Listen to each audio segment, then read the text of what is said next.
Bonjour à tous et bienvenue dans cette nouvelle vidéo de Mr. Dreamax Business. Actuellement, je me trouve à Dubaï, Habibi, comme tout Dubaï, et je vais te partager les enseignements d'un livre qui a tout changé pour moi. C'est un livre d'entrepreneur qui a été écrit par un milliardaire et j'en ai tiré 3 leçons qui ont littéralement changé mon business et qui ont permis de faire x10 sur mon chiffre d'affaires. Avant tout ça, je te montre derrière moi cette magnifique maquette. C'est une maquette qui représente un quartier de Dubaï qui s'appelle Downtown. Donc, vraiment bien faite. Nous, on est ici dans Old Town. J'aime bien parce que c'est un quartier plutôt calme avec vue sur Bourges et on est tranquille. Mais bref, c'est pas le sujet de cette vidéo. Dans cette vidéo, je vais partager 3 leçons d'un livre qui s'appelle Les principes du succès de Ray Dalio.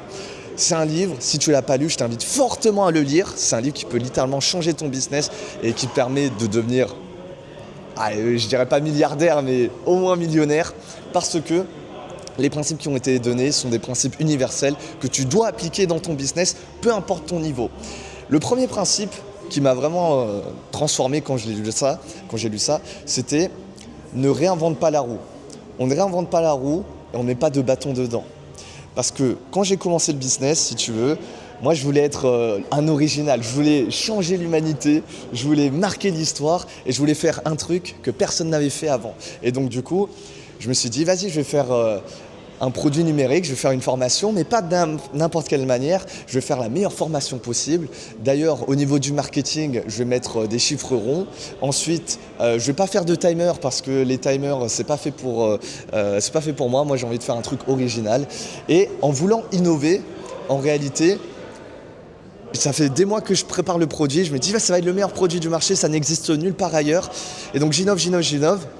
Et là, au moment de lancer mon produit sur le marché, là je me prends un truc que j'ai appelé la bifle du marché. Je me fais bifler, dans le sens où j'ai un total décalage entre ce que j'attendais et la réalité. Donc mon premier produit, c'était un flop total. J'attendais le soir comme ça, je réactualisais mon Stripe, 0 vente. Et je me dis, c'est bizarre, j'ai une grosse communauté. En plus, normalement, c'est un produit que ça fait des mois que je travaille dessus. Ça marche pas du tout. Pourquoi ? Parce que j'ai réinventé la roue. J'ai essayé d'innover, j'ai essayé de faire un peu différemment pour me différencier des scammers. Mais en fait, non. L'idée, c'est de ne pas réinventer la roue, mais de l'améliorer.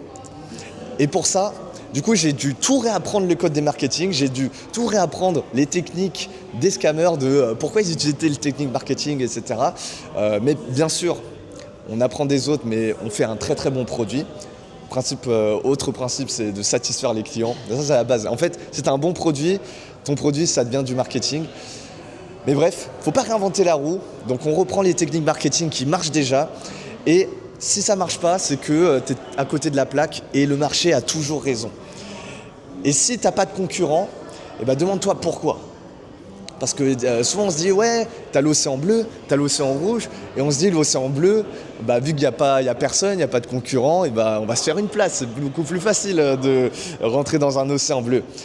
Là, tout bleu derrière moi, là, tu vois, ça c'est l'océan bleu. Là, les petits-enfants, ils vont dans l'océan bleu. Ils se disent, ouais, c'est magnifique. Mais en fait, non, c'est une erreur. Parce que s'il n'y a pas de concurrence, c'est que peut-être il n'y a pas de demande. C'est que peut-être personne n'en veut de ton produit. Tu vois. Donc, ma recommandation, c'est d'aller dans un océan pas totalement rouge, dans le sens où, imagine, je sais pas, tu veux te concurrencer contre Google, Amazon, Apple, tu vas te faire manger tout cru. Donc ça, c'est même plus rouge, c'est sanguinaire. Là. Mais c'est de se positionner dans des océans violets. Donc c'est entre le bleu et le rouge. C'est-à-dire qu'il y a de la concurrence, mais c'est un marché qui est en croissance. Par exemple, moi je me positionne dans un marché violet parce que des créateurs de contenu, il y en aura de plus en plus. Des personnes qui créent leurs entreprises qui sont indépendantes, il y en a de plus en plus. Des personnes qui ont besoin des systèmes de production pour se faciliter la vie et avoir des clients en ligne, il y en aura de plus en plus. Donc moi je me positionne dans un marché en croissance, dans un océan violet et c'est ce qu'il faut. Donc premièrement, ne réinvente pas la roue. Deuxièmement, même livre de Ray Dalio, il faut être simple, rapide, efficace. Simple, rapide, efficace, c'est le mantra que tu dois avoir. Moi, c'est mon éthique de travail, c'est ma culture d'entreprise. Quand je recrute un mec, je fais un truc très fourbe. Je lui demande une mission et je ne laisse pas de deadline. Je lui dis, ok, imagine, je viens de recruter un monteur vidéo. Et je vais lui demander, monte-moi cette vidéo, mais t'inquiète, il n'y a pas de deadline, fais-le quand tu peux. Et je regarde s'il est simple, rapide, efficace. Surtout, s'il est rapide, parce que en fait, la rapidité d'exécution, ça va faire tout. Quand tu satisfais un client, 80% de la satisfaction, c'est à l'onboarding, et 80% de la satisfaction à l'onboarding, c'est la rapidité de la délivrabilité. Donc la vitesse, ça fait beaucoup de choses. Et donc, quand je recrute pour la première fois, je fais un petit test, je regarde si le prestataire il est rapide, et si, je mets un chronomètre, et si le prestataire il me rend le travail au bout d'une semaine, ça dégage, j'ai pas le temps. Tu me dis que tu es motivé et tu me rends ton travail au bout d'une semaine. En une semaine, tu as eu le temps de te coucher 7 fois, tu as eu le temps de prendre 7 fois un petit déjeuner, mais tu n'as pas eu le temps de me rendre le travail à temps. Non, c'est mort. Il faut toujours travailler avec des personnes qui sont rapides. Et même toi aussi, il faut l'incarner au quotidien, simple, rapide, efficace. Le simple, il est très important parce que le simple va te permettre de gagner en rapidité. Et très souvent, je m'en rappelais, j'avais un pote, je lui ai demandé alors c'en est où tes vidéos? Il me dit je viens d'acheter le matos, c'est bon, je vais me lancer. Je reviens une semaine après. Alors c'en est où tes vidéos? Là ça y est, j'ai fait une liste de mes idées de vidéos, je pense que je vais tourner bientôt. Je reviens une semaine après. Je fais alors c'en est où tes vidéos? Il me fait là ça y est, j'ai fait le setup chez moi, j'ai mis les lumières, je suis allé chez Action et tout ça, j'ai acheté des LED. Je reviens une semaine après. Alors c'en est où les vidéos? Là je suis en train de monter les vidéos, j'ai plusieurs vidéos d'avance. Je lui dis là ça fait 1 mois mon gars. Ça fait 1 mois et il n'y a rien qui est sorti. Parce que c'était pas simple ce qu'il a fait. Il s'est cassé la tête à avoir le matos, le décor, le tournage, le montage vidéo. C'était pas simple, c'était brouillon, très très brouillon. Plus t'es simple, plus t'es rapide. Et ensuite, l'efficacité, ça vient du feedback. Tu vois, là, en fait, on s'est donné un challenge avec un ami qui tient la caméra, donc je lui salue la vidéo. Tu dis coucou? Coucou. Et on s'est donné un challenge de faire une vidéo par jour pendant 2 semaines. Mais le truc, c'est qu'on ne va pas juste produire comme des bourrins en mode ok, juste on produit, on poste et on fait notre vie. Non, on produit, mais à chaque fois qu'on produit, eh bien, on va analyser notre vidéo et on va analyser un feedback. On va voir comment on peut faire mieux la prochaine fois. Que ce soit dans notre manière de parler, que ce soit dans notre manière de produire, que ce soit dans notre manière de voler des vidéos, parce qu'on ne réinvente pas la roue, bien sûr. Donc, à chaque fois, on réitère et on améliore le process. Donc, ça vient de là, l'efficacité. L'efficacité vient du feedback. Donc, simple, rapide, efficace, ça, c'est la deuxième leçon que j'ai appris du livre « Les principes du succès » de Ray Dalio. Enfin, le troisième, the last, but not the least. Celui-là, il m'a vraiment mis une baffe parce que, dis-toi, pendant très longtemps, j'ai tout fait tout seul. Pendant très longtemps, je faisais à la fois mon script, mes tournages et mon montage tout seul, comme un grand. Mais c'est pas efficace. Le troisième principe, c'est de créer des process. Process is success. Si t'as pas de process, en fait, t'es pas un entrepreneur, t'es juste un auto-employé. T'es toujours esclave de ton business. C'est pas bon. Le but, initialement, si tu as commencé à entreprendre, c'est que tu veux être libre. Libre de ton temps, libre de ton argent, libre géographiquement. Mais le truc, c'est que si tu travailles H24, tu n'es pas libre en vrai. Donc, la seule manière de vraiment être libre, c'est de construire des systèmes. Du coup, les systèmes, ça vient avec des process. Et comme ça, tu travailles sur ton business et pas dans ton business. Et pour ça, la qualité de tes recrutements et de tes process, ça va faire toute la différence dans ton entreprise.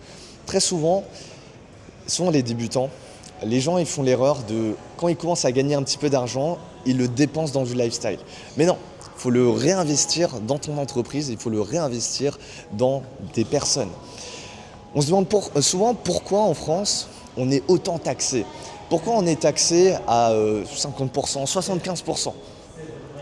C'est parce que dès que tu transfères l'argent de ton entreprise vers ton compte personnel, on te plume parce que la France n'a pas pour vocation de t'enrichir toi à titre personnellement.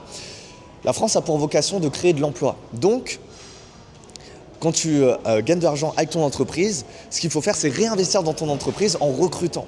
C'est ça la bonne manière de faire et c'est pour ça qu'on veut absolument limiter le transfert du pro vers le perso. Et en réalité, bon, je dis pas forcément qu'il faut rester en France parce qu'il y a plus optimum, voilà, il y a plus optimum ailleurs dans le monde, mais dans le principe, j'aime bien le raisonnement, il faut réinvestir dans ton entreprise. J'ai même un ami entrepreneur qui m'a dit, tant que tu n'as pas 20 millions d'euros sur ton compte en banque, alors ça ne sert à rien d'investir, alors ça ne sert à rien de dépenser autre part. Il faut le réinvestir dans ton entreprise. C'est peut-être un peu extrême, mais c'est une philosophie. Et pour créer des systèmes, en fait, il faut penser comme en automobile. Tu es en train de construire une voiture. La voiture, c'est ton business. Et si tu veux que la voiture aille vite, si tu veux avoir un business en Lamborghini V12, il faut avoir des bons éléments. Chaque élément dans ton entreprise doit être un élément de qualité. Chaque élément, ça doit être ce qu'on appelle des A-players. Pas des B-players, pas des C-players, mais vraiment des A-players.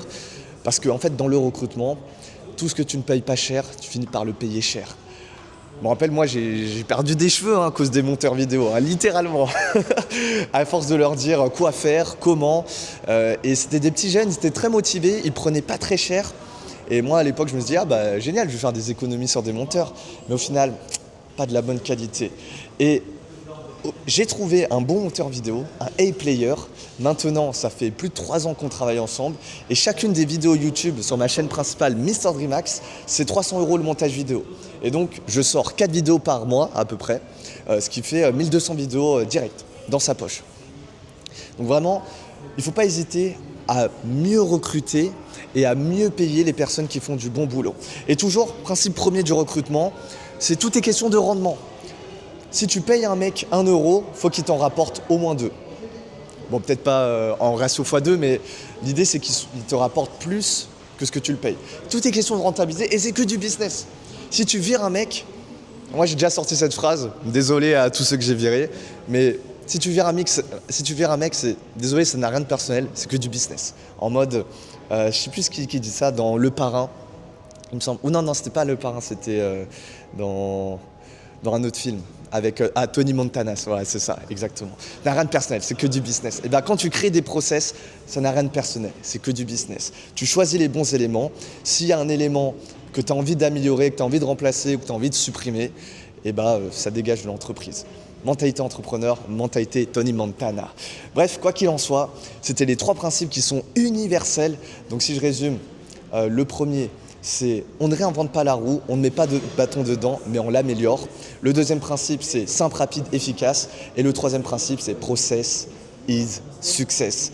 En tout cas, quoi qu'il en soit, si tu as une entreprise, tu es un entrepreneur, tu souhaites avoir un système de création de contenu où tu publies en quantité, en qualité, tu ne te prends pas la tête, tu attires des clients à toi, tu fais grossir ton business en ligne, eh bien n'hésite pas à réserver un appel sur le premier lien en description de cette vidéo.